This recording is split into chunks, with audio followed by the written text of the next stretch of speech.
Be careful how you perceive the world around you.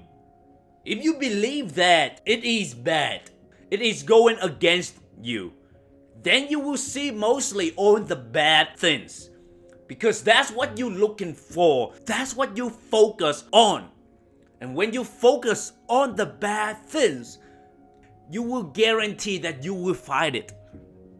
Recently, I talked to a few guys who are Asian. They told me that they wanted to have a girlfriend.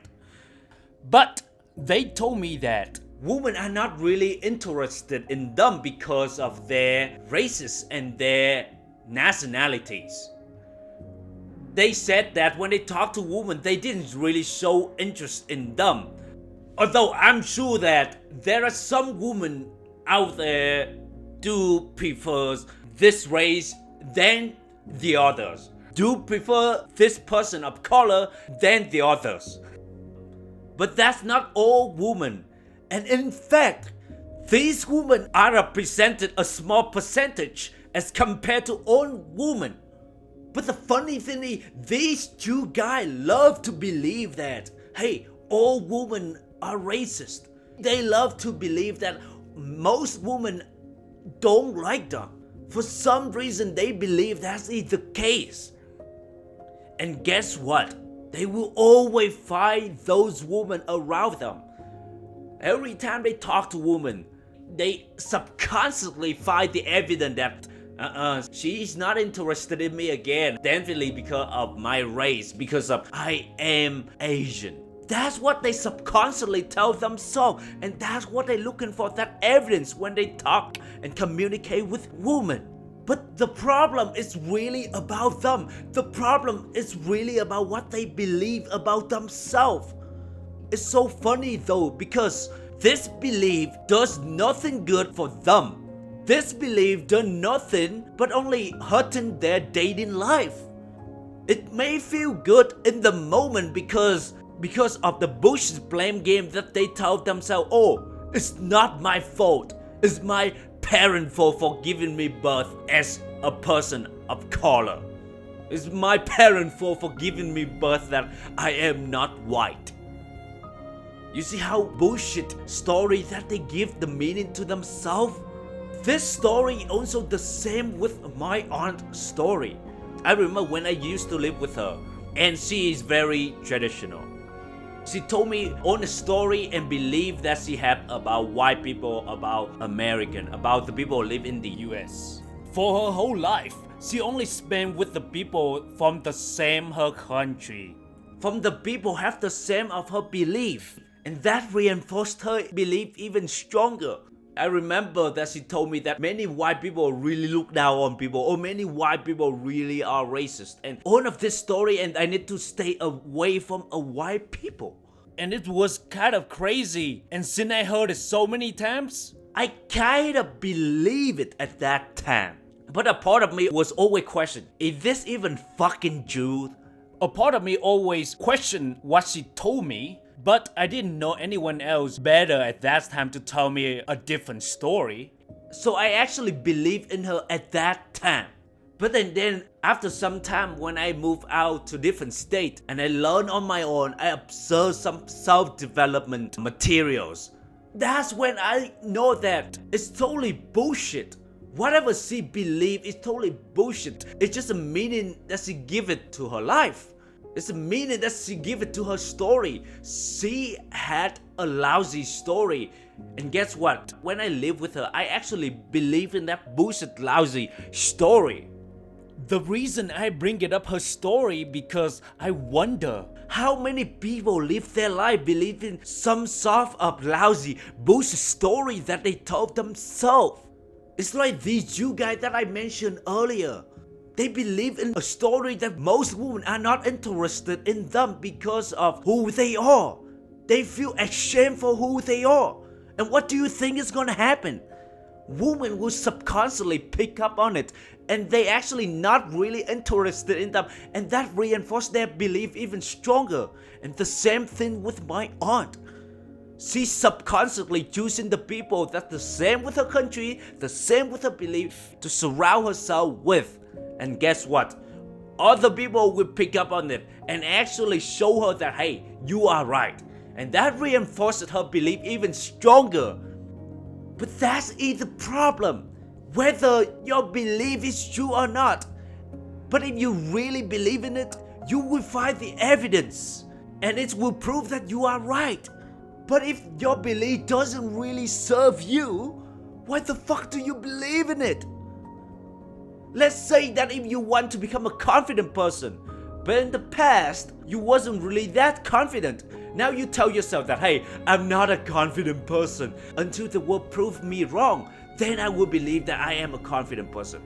It doesn't work that way. If you believe that you are not a confident person, you will go out there and find the evidence that show you the time that when you are shy, when you are timid, when you lack of confidence, it doesn't do anything good.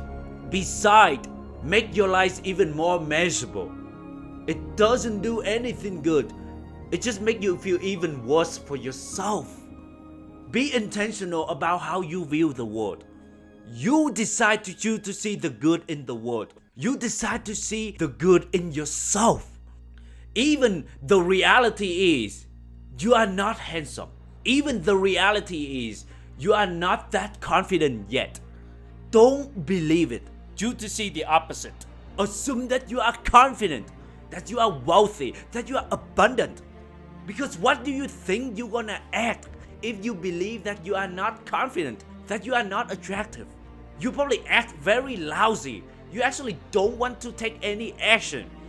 And even when you take action, you subconsciously looking for the evidence to show you that you are not attractive, to show you that you are not confident. If your belief doesn't really serve you, why the fuck do you choose to believe it? Remember that your belief drives your action. And if you have a lousy story, do you think you would take a massive action? I highly doubt it. You probably take a very little action.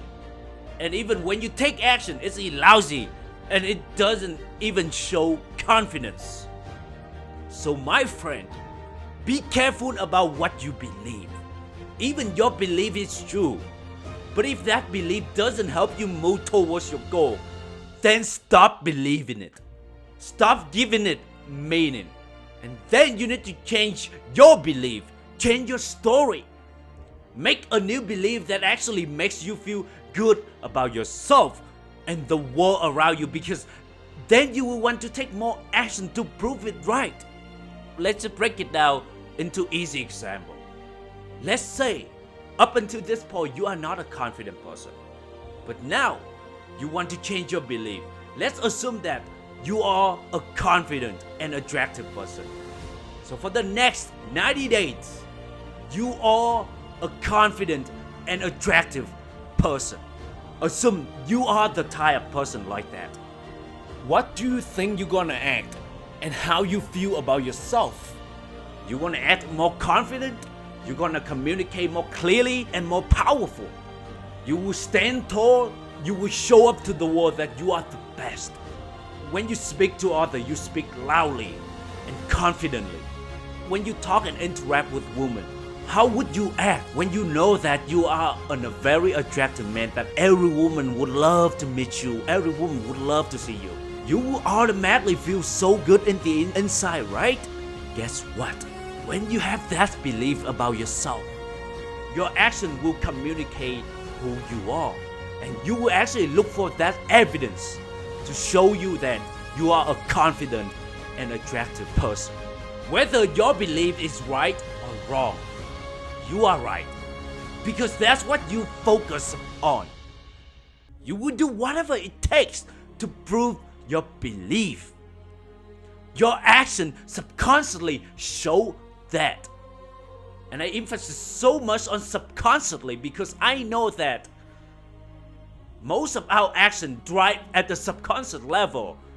And if subconsciously, if you believe that you are awesome, you are amazing, you are abundant, you have everything you ever needed, you are strong, you are handsome, you are supremely confident. When you believe this internally, you will take action to show that you are right. you will find evidence to show you that you actually a type of person like this. It doesn't matter what the reality is. You decide how your belief is gonna be. You decide to choose what you want to believe. Make sure you choose belief that serve you, that makes you feel awesome about yourself and the world around you. Most people live their life subconsciously believe in the bullshit story that they give the meaning to their life. And sadly, the stories that they tell themselves are lousy and don't serve any purpose to their goals, to their mission, and their dreams. But you are a part of a fearless warrior club. You have to change your story. You have to change your belief. You have the power to decide to choose what you want to believe. It doesn't matter what the reality is. You decide what you want to believe. Make sure you choose to believe in what actually serves you. Serve your purpose. Choose to feel good about yourself. Choose to feel good about the world around you. Decide to see the good in everything. Decide to see that life is here to serve you, to help you reach your goals and your purpose in life. So go out there and take massive action to show that you are confident, to show that you are here to go for greatness. I hope you enjoyed this episode. I just want to say thank you for choosing my podcast. Appreciate your review, and until next time, thank you.